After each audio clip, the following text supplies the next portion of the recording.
also publicly weighing in with praise for Putin. And I said, this is genius. Putin declares a big portion of the Ukraine.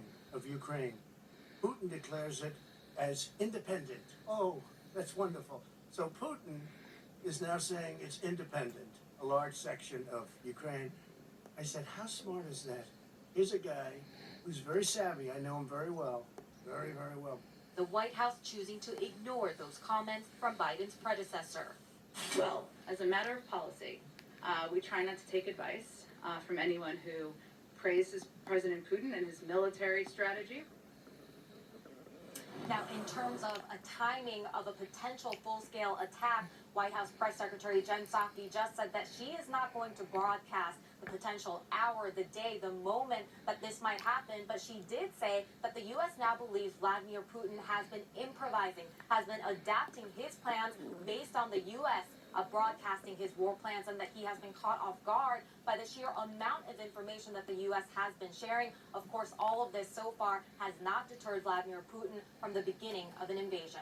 Jake. All right, MJ Lee at the White House for us. Thank you so much. Let's discuss with the former White House Communications Director under President Trump, Alyssa Farah-Griffin, and Republican strategist Sarah Longwell. Before I start, I want to take a moment just to delineate between people who criticize President Biden's handling of this crisis in Afghanistan, which is normal political policy debate, and people who are praising Vladimir Putin, who is a murderous thug. So I just don't want there to be any confusion about what I'm talking about, because former President Trump called Putin's moves genius and savvy. What was your reaction when you heard that? Well, it's not surprising. The former president had a soft spot for strongmen, including Vladimir Putin. We saw that throughout his presidency. But I would note, I think the former president, as well as other prominent Republicans, are really taking their pointers from one place, and that's Tucker Carlson's show on Fox News. He has become essentially an arm of the Kremlin in what he is talking about. What he is saying is indistinguishable from RT propaganda. RT is Russia Today, the cable propaganda. And what's happening is some of these Republican officials who've taken this soft approach and actually praised Putin, they then end up in Russian propaganda a day later. And they know this, and they know better. It's concerning, to say the least. But I would say, I think McConnell actually put out an extremely strong statement following the threats from Russia. And I think the smarter, old-school Republicans are in the right place on this. But there's a wing of the party that's very scared.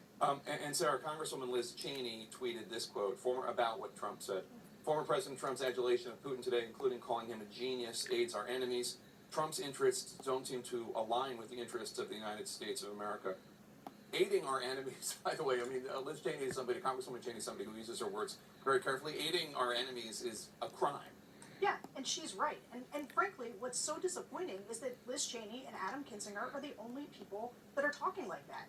I mean, look, the last 6 years, if you're a Republican like me who doesn't think that Trump is a great person, it's felt like you are taking crazy pills watching this version of the Republican Party. I was born in 1980. I'm a Reagan baby, which means, you know, a baby of the Cold War. Like, this is a total inversion of everything Republicans have ever stood for. And watching people, like, Mitch McConnell's comment was strong, but he's not condemning Trump. Where are the people condemning Tucker Carlson, condemning Donald Trump, saying, we're not going to call him a genius at this time of crisis? It is like a funhouse mirror of politics watching the way Republicans are responding. Well, you make me feel old. I just want to say, for people out there, I was born in 1969, so I remember the Reagan era very well.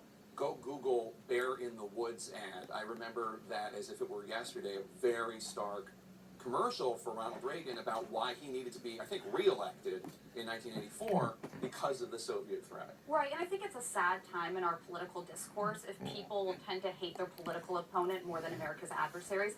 And that's what the Republican Party is doubling down on. But that's what Republican voters feel, according to polls. They hate, I mean, they approve of Putin more than they approve of Biden. Well, by the way, though, that's the direct result of Russian propaganda and disinformation campaigns for years in U.S. politics. They have been driving a wedge in our political discourse for the last... Surprised me in the last 2 weeks is former Secretary of State Mike Pompeo praising Putin in the last few weeks. And that has, popped up on Russia Today and other, back in Russia. Take a listen to some of the things Pompeo said about Vladimir Putin. He's a very talented statesman. He has lots of gifts. He was a KGB agent, for goodness sakes. He knows how to use power. We should respect that. Very shrewd, very capable. I have enormous respect for him. I've been criticized for saying that. What was your response when you heard that?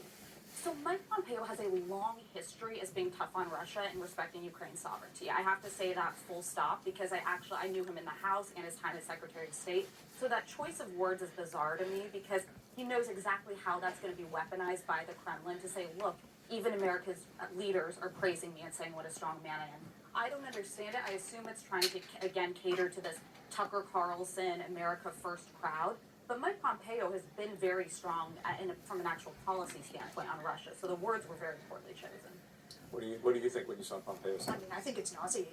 I just, listening to somebody like, who's the Secretary of State? And the head of the CIA. Giving that kind of aid and comfort to our adversaries.